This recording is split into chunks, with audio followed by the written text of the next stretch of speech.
ahí pueden ver ustedes lo que es el pensamiento crítico en 4 momentos.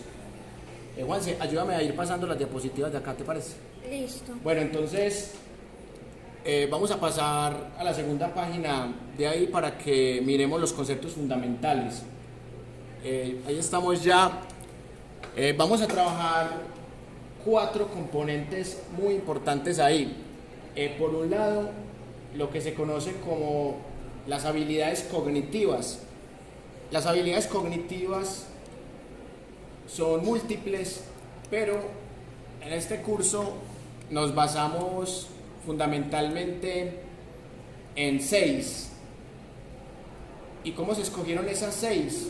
Hay un método que se llama Delphi, que lo aplicaron en 1989, cuando se reunieron aproximadamente 200 personas discutiendo cuáles eran las habilidades que tenía que desarrollarse cuando se hablaba de pensamiento crítico. Entonces, esas personas dijeron que había 6 fundamentales que tienen que ver con el análisis, la explicación, la inferencia, la interpretación, la evaluación, la autorregulación, y que estas habilidades también vienen acompañadas de unos comportamientos. O sea que el pensamiento crítico no es solamente algo que se desarrolla en nuestro cerebro, sino que el pensamiento crítico es también un conjunto de disposiciones o de actitudes. Por ejemplo, la humildad intelectual es una actitud muy importante en el pensamiento crítico porque nos permite reconocer lo que sabemos, lo que no sabemos, cómo podríamos aprender lo que no sabemos. Y también hay un tercer orden que son las heurísticas, que son las reglas que nos permiten tomar decisiones en la investigación y saber cómo elegir un contenido desde la particularidad. La palabra heurística viene del griego eurísico, que significa yo encuentro. Entonces cada persona tiene una búsqueda personal y eso también es muy importante en el pensamiento crítico. Y también hay un cuarto elemento que no es una unidad, pero sí es un resumen de las 3 anteriores, que es la transversalidad del pensamiento crítico, es decir, cómo se relaciona el pensamiento crítico con otros sistemas de pensamiento, como el llamado pensamiento sistémico. Pasemos a la otra, Juanse. Eso.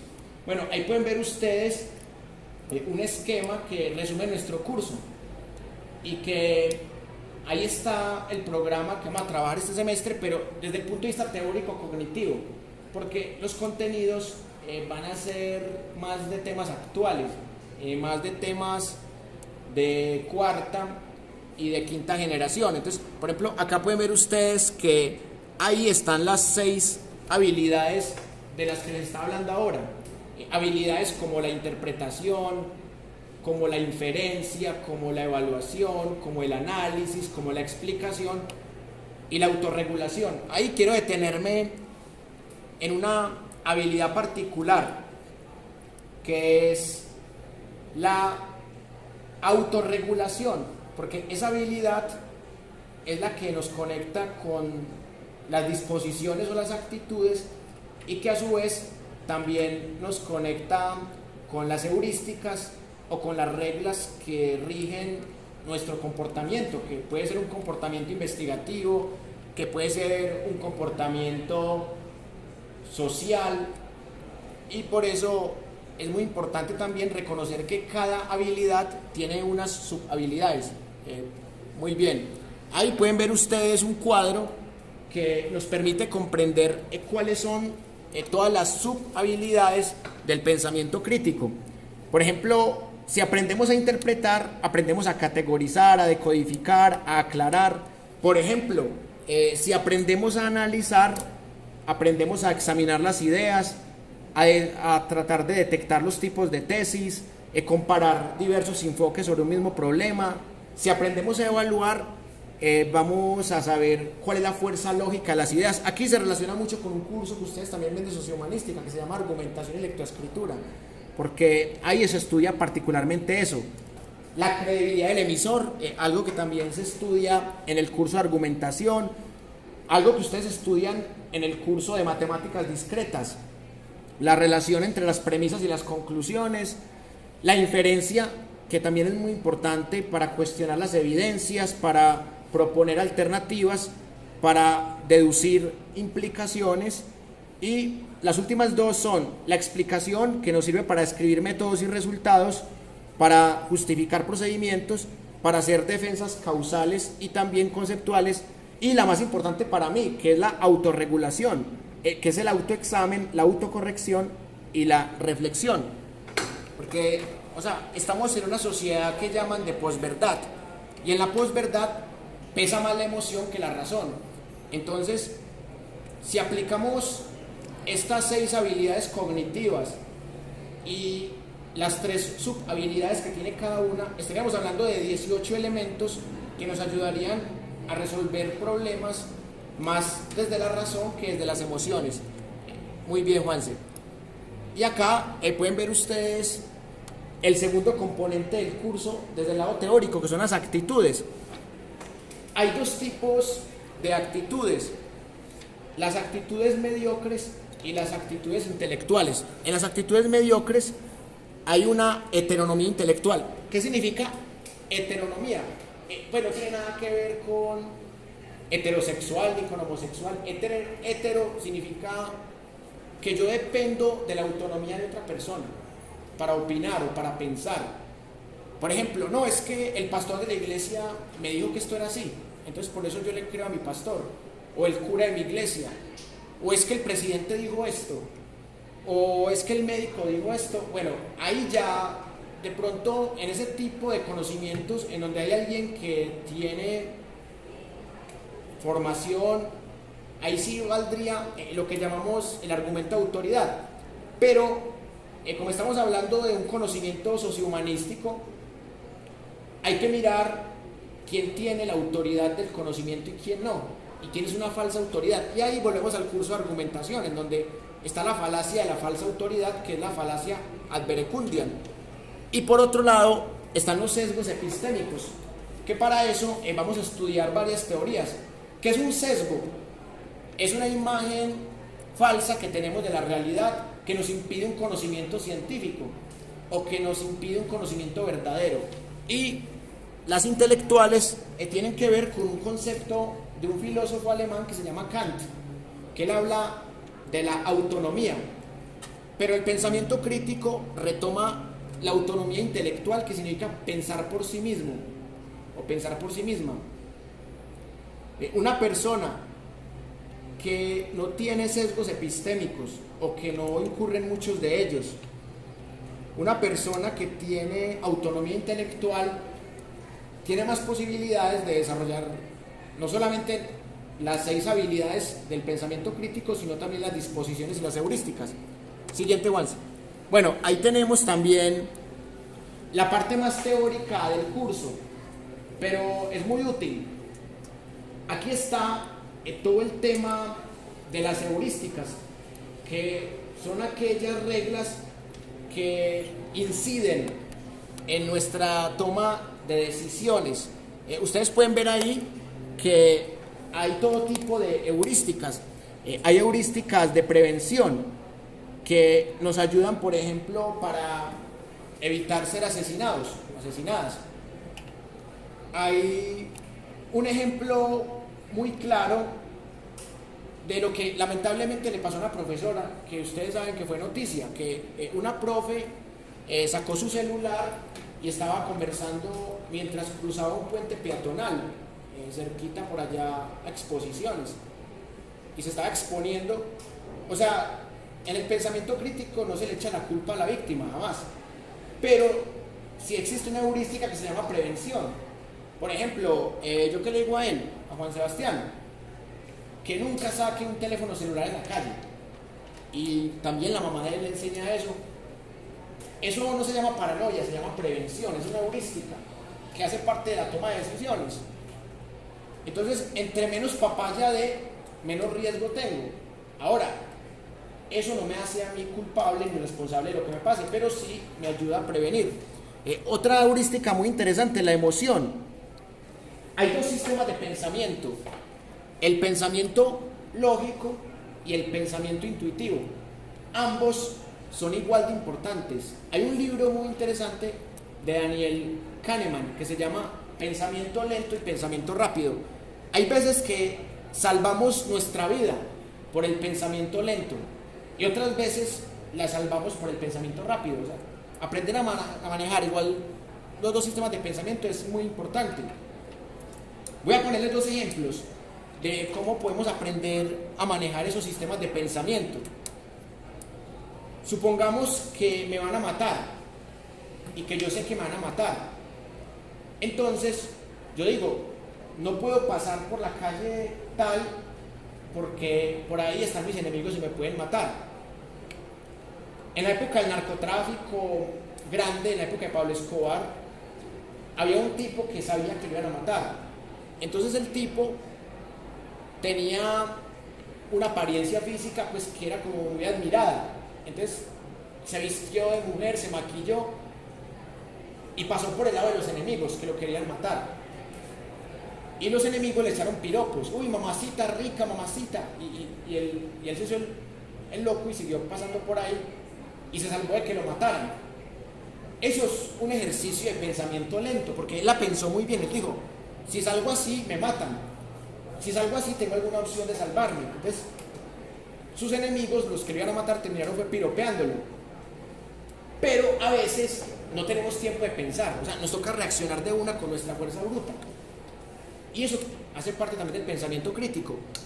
Entonces, si un ladrón nos saca el cuchillo, uno tiene que reaccionar rápido. Supongamos que aquí hay dos celulares y este vale el doble que este. Entonces, una técnica que uno puede utilizar es que uno anda con una chaqueta de 2 bolsillos y el atracador llega y me dice: ¿el celular o la vida? Yo digo: el celular, y le entrego este que es el más baratico, que es para hacer llamadas nada más, y me quedo con este que vale un poquito más. Y ahí, supongamos que yo no lo planeé, sino que simplemente se dio así. Eso se llama pensamiento rápido o pensamiento intuitivo. Bueno, otra, la asociación. Tiene que ver mucho con este tema de las metáforas, de los recuerdos. Y muchas veces la asociación nos puede salvar en la vida cotidiana, porque gracias a la asociación podemos saber en qué momento una analogía puede ser pertinente o no.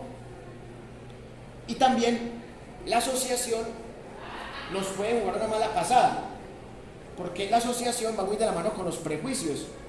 Por ejemplo, Juan Sebastián ahorita hizo una asociación, recuerden, él asoció esto con algo aburrido, y esto seguramente es muy excitante, seguramente es un placer casi sexual, esto seguramente es muy emocionante, pero él, por el prejuicio de la asociación, él asoció eso con algo aburrido. Él dijo: no, entonces, no, si la ingeniería es así, no voy a estudiar ingeniería.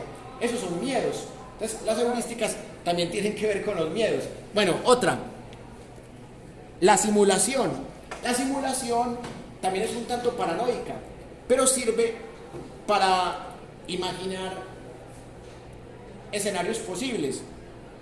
Por ejemplo, las empresas hacen muchos simulacros de cómo reaccionarían ante un atraco, de cómo reaccionarían ante un ataque cibernético, de cómo reaccionarían ante una situación, por ejemplo, de violencia sexual. La simulación ayuda también a prevenir y es una heurística muy importante. Otra, la investigación. La investigación es muy importante en el pensamiento crítico, porque si no hay investigación, no puede haber pensamiento crítico. Les voy a poner un ejemplo. En este momento hay un futbolista que ustedes conocen que se llama Dani Alves, y el tipo está en problemas porque lo están acusando de agresión sexual en el baño de una discoteca. Y el tipo cometió 3 graves errores. desde el punto de vista del procedimiento. Primer error, él negó conocer a la muchacha que lo estaba acusando. Segundo error, él dijo, cuando descubrieron que realmente sí la conocía, él dijo que no tuvo algo con ella, algo que también se podía comprobar. Tercer error, cuando se dieron cuenta que no solamente la conocía, sino que tuvo un contacto sexual con ella, él dijo que ella fue la que lo buscó, entonces le echó la culpa a la víctima. Desde el pensamiento crítico, Dani Alves cometió 3 errores ahí, porque si él no tuviera algo que ocultar, pues él diría, yo sí la conozco, tuvimos sexo, pero fue consensuado, ya. Pero ahora, él quedó como un mentiroso. Y no se sabe si él tiene la razón o no, porque las cámaras del baño, obviamente no hay cámaras en el baño. Entonces toca la palabra de ella contra la palabra de él, más el examen de ADN y todo eso, el peritaje. Pero, ¿qué fue lo que más hundió a Dani Alves? Que él se contradijo desde el principio. Entonces, en una sociedad aristotélica como la de nosotros, no se puede cometer ese error. Y le echó la culpa a la víctima, que no, que ella fue la que me buscó, fue consensuado. Y ahora, él está tratando de mostrar que sí, que fue consensuado, pero ya el caso se le complicó. Y él cometió un error de investigación, porque si uno está entrenado en investigación, uno sabe que no puede decir mentiras. Y si uno dice mentiras, tienen que ser mentiras creíbles, pero él dijo mentiras, y aparte de decir mentiras, dijo mentiras que no son creíbles. Entonces le faltó investigación y asesoría de alguien antes de meter la pata de manera pública. Bueno, la otra, el tema de las historias amorosas es algo que parece muy superficial, pero bueno, tenemos la historia amorosa de Shakira y Piqué. Las heurísticas también ayudan a estudiar las historias amorosas. ¿Por qué? Porque en las historias amorosas se pueden encontrar prejuicios, sesgos cognitivos, estereotipos. Así que hay muchas cosas de la vida cotidiana y no solamente de la ciencia que se pueden investigar con estas reglas. Otra, la religión o las ideas religiosas también. El pensamiento crítico no estudia las religiones para decir cuál religión es verdadera o cuál religión es falsa, sino que lo que estudia es cuál es la base del sistema de creencias de las religiones y cómo se relaciona la creencia en religiones en diferentes sociedades, en sociedades precapitalistas o en las sociedades hipertecnológicas. Entonces también se puede aplicar eso. Bueno, el tema de la causa y el efecto. El SIDA es un efecto, el virus de inmunodeficiencia humana es la causa. Entonces, aquí también se estudia lo que en la argumentación era la falacia de la falsa causalidad. También se estudia en el pensamiento crítico y se estudia las relaciones entre lo causal y lo colateral, porque muchas veces hay algo que es colateral, pero que no es causal. Por ejemplo, yo estoy haciendo una ensalada, entonces,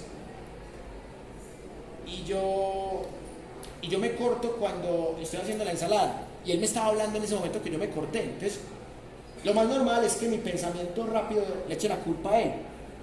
Dice, Juan, se me hiciste cortar, cuando la culpa no fue de él, la culpa fue mía.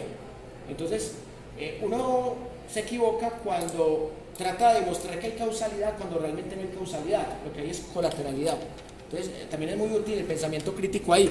La otra, algo muy complicado que también tiene que ver con lo amoroso, pero que es otro escenario previo, los procesos de seducción. Los procesos de seducción están llenos de lógica difusa, es decir, de cuestiones que se prestan para varias interpretaciones. Hay un libro muy interesante del filósofo Jean-Paul Sartre que se llama El ser y la nada. En ese libro hay un capítulo en donde se habla de la libertad. Entonces, Jean-Paul Sartre dice que un hombre le coge la mano a una mujer y la mujer se queda callada, no lo rechaza, y el hombre cree que él puede pasar de un plano de amigos a un plano de pareja solo porque ella se dejó coger la mano.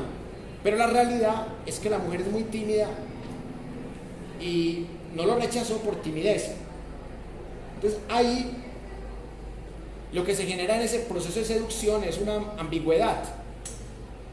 Y esa ambigüedad puede terminar mal, porque el tipo puede tomarse atribuciones que no le corresponden. El ejemplo más cercano, el feminicidio, que este ciudadano estadounidense va para la picota porque asesinó a la DJ, y eso se volvió un tema mediático y tiene que ver mucho con eso, porque había una ambigüedad entre la pareja, una ambigüedad que él la interpretó como que yo te estoy dando dinero y por eso eres de mi propiedad, y eso no es así. Eso es un error cognitivo, es un error de pensamiento crítico. Claro, es un delito muy delicado, muy grave, pero se explica de tres maneras. Uno, el mal manejo de las emociones. Dos, desconocimiento quizás de la ley. Y tres, una serie de injustificaciones tras haber cometido el acto. Por ejemplo, el cartel de Medellín hace 30 años que no existe, y ese tipo, que no, que es que la mató el cartel de Medellín. Entonces, lo mismo de Dani Alves, o sea, un pensamiento intuitivo bastante fallido. Dime. Papá, llegó alguien. Ah, sí, claro que sí. Gracias. Papá. Bienvenida. Buenas tardes. Bueno, vamos aquí a esta parte de afirmaciones de valor. Bueno, las afirmaciones de valor pueden ser de tipo cognitivo. ¿Y qué significa lo cognitivo? Todo lo relacionado con el proceso, como aprendemos algo. El proceso cognitivo. Hay dos formas de aprender algo: por otra persona o por autonomía. Usualmente, cuando se aprende por autonomía se llama metacognitivo. ¿Ahí por qué se llama cognitivo? Porque se supone que hay un proceso pedagógico, pero el proceso pedagógico que se propone aquí es tratar de motivar hacia lo metacognitivo. Y por eso hay algo muy importante que les quiero mostrar ahora, que les voy a mostrar en unos cuantos minutos, porque esta va a ser la base de esa parte cognitiva en búsqueda de lo metacognitivo. Es decir, a que cada persona se apropie de su proceso totalmente. Bueno, y lo otro que tiene que ver con el tema de las transformaciones. Juanse, pasa la otra. Eso. La satisfacción tiene que ver mucho con este tema de, a veces estamos tan satisfechos con lo que tenemos que terminamos diciendo, eso yo ya lo sé. Entonces la satisfacción nos puede inducir a sesgos cognitivos, y por eso es tan importante analizar la satisfacción en todos los procesos. También el tema de la aversión al riesgo, a la pérdida. Muchas veces por no perder algo terminamos haciendo algo equivocado.